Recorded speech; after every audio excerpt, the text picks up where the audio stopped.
บายดีแล้วก็สวัสดีน้องพ่อแม่พี่น้องวันนี้ผมประกอบซ่อมน้องตาเมื่อเงี้ยอีกแล้ว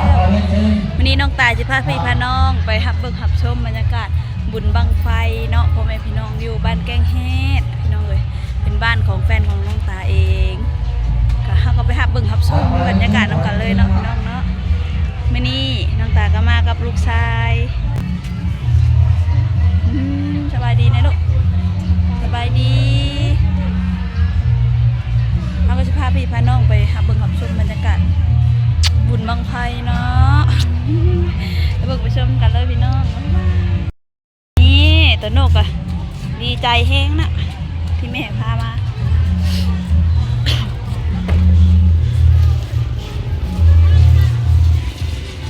บูบังไฟขึ้นแล้วเป็นยัง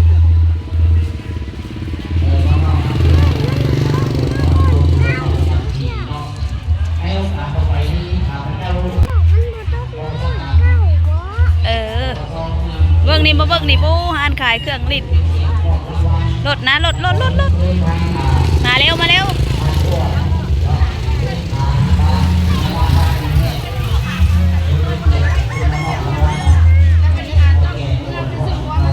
ว้าว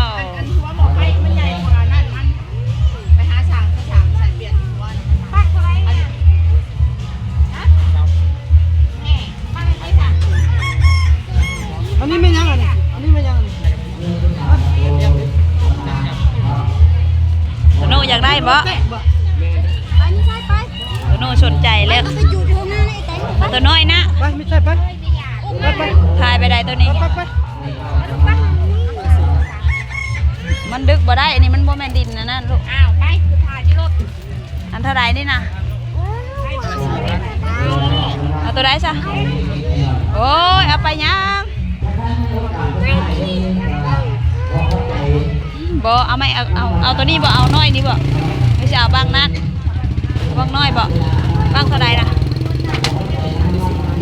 เอาตัวไหนเลือกเอาซ้ำไร3พวกเด้อใครจะมีเงินหด3เอาบาง1พอเอาอันนี้อัน1อันน้อยๆบ่อันน้อยที่จะเคยเอาในหันเตี้ยบ่เอาเลยนะฮะถือเงินนี่ถือเงินถือเอามาน้ำน้องนี่ยัง1,100เนาะอันนี้อ่ะบอลแม่แนวหลิงมาได้น้อยนี่ฮะอันอะไรนี่ทอนมา1,100ตัวไหนดิไปเล่นใช้โชว์บังโชว์ปิ่นมาเย้ไปแล้ว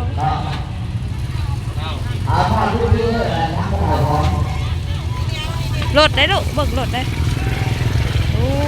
ห่านขายปลาหมึกพี่น้องเอ้ย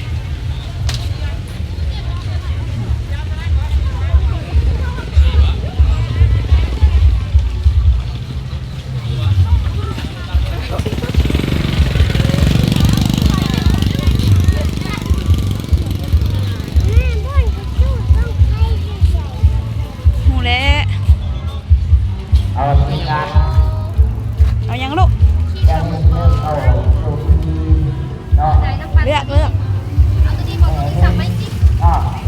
ใส่น้ำจิ๊บก็ใส่แล้วลูกเนาะอันนี้ได้จ้ะไม่ห่างได้แล้ว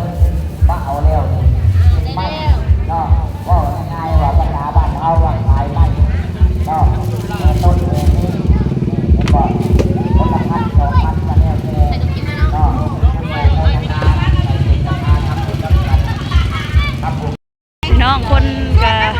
ตอนนี้มันเป็นบรรยากาศกับครึ้มผ้าครึ้มฝนเนาะพี่น้องเนาะมาเร็วเนี่ยพี่น้องฝนก็ตกเมื่อเช้านี่เลยมีแต่ขี้ตมเตรียมตัวหายใจไหมเมเดอร์จังหวัดเรือเด้อ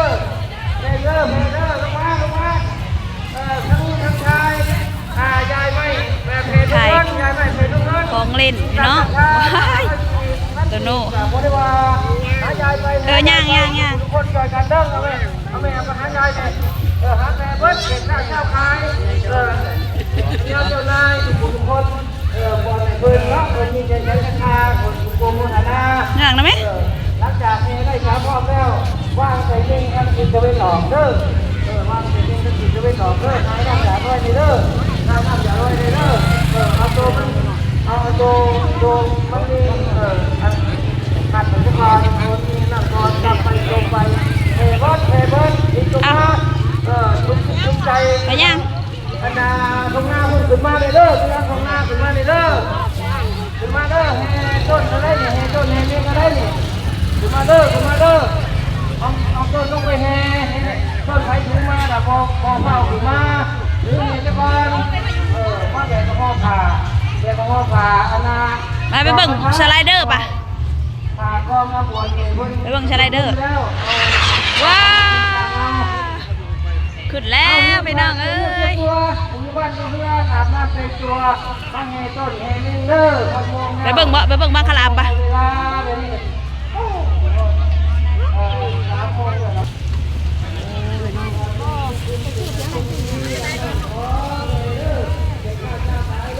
จะไปบ่ายของเพิ่น ไป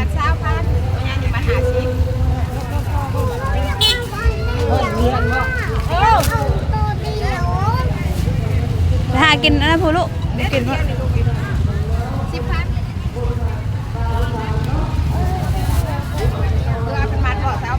เอาเป็นหมัดบ่ล่ะใครสิกินนะมึงวะเอาเดียวนั่นแหละคือเอา น้ำกำกับมีข้าวกับมีเด้อ สี่ยังน้ำมันนะ ต่อกำ เออ แม่บ่นจุดต้องให้ ฮู้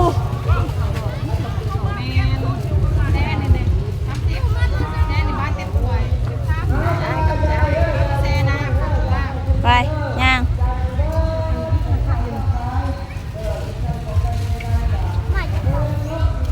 ไป ก็ถามกันจังหวะก่อนยังใหญ่จะไปจมเงินอยู่น้ำยาน้อยเลยเด้อน้ำยาน้อยชมมีบวชยังชมยังปวดมีบวชชมไปว่าหนักหายายวันยังไง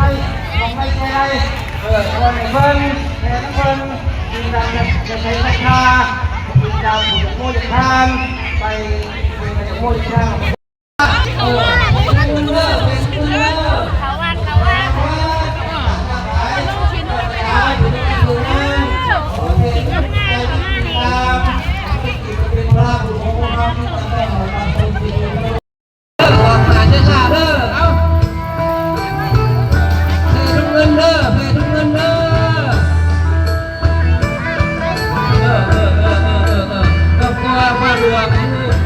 บุญมึงเอ็กซ์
รับพรชุมพรผมเป็นผู้ว่าจารย์น้อยโดยชุมพรในครับเป็นที่มีผู้คุณดีอกดีใจและเห็นบุญบ่ได้ติดไปติดมือแต่ว่าอะไรเห็นบุญจากกุศลจากคุณงามความดีดูดีใจแล้วเด็กกล้าชาขาจิตวิญญาณมางานได้ตารวมบุญพัฒนาจ้าทุกคนเป็นบุญกุศลเลยอยากเป็นพี่น้องเด็กกล้าชาขาคนจะได้ก็ขอบคุณน้ำของแม่อันได้น้องผมก็จะได้ที่รวมการบุญบางแห่เป็นอันนี้สลาเบิดต้นกระพึ่งขึ้นไว้เถิงต้นกระพึ่งขึ้นไว้เถิงถุงเงินมาวางอยู่นี่ลูกดีใจน้ำมากหลายตาม้วนบุญบางแห่งทีนี้อากาศก็คือเจ็บใจบ่แดดบ่ร้อนเนาะมื้อเช้านี่ยังงานน้อยนึงมื้ออื่นเช้าก็สิเรียนคือมื้อเช้านี่ก็บ่เดี๋ยวพุทธวราก็เป็นมื้อเช้านี่สิลำบากหลายเวลาทำบุญตักบาตรเนาะสาธุยกเจ้าใส่หัวมาฮอดแล้วพี่น้องมาเบิ่งเขาจุดบังไฟวันนี้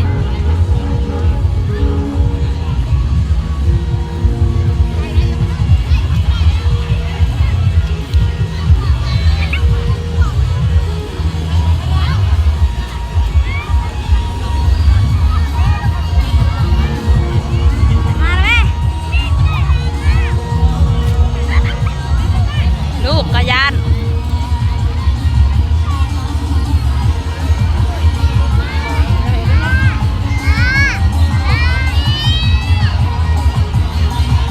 ล่าก็ยืนบังพวกไม้อยู่นี่เด้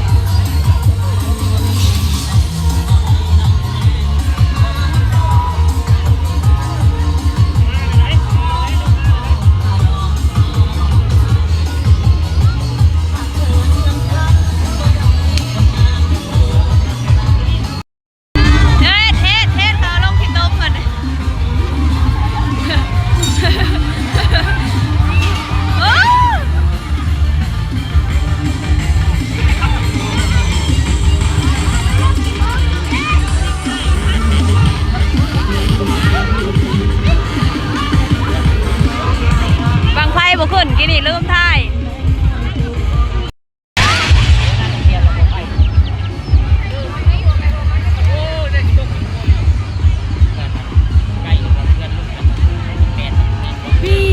อยู่ไก่พวกลูกญาติพี่น้องเอ้ยอยู่ไก่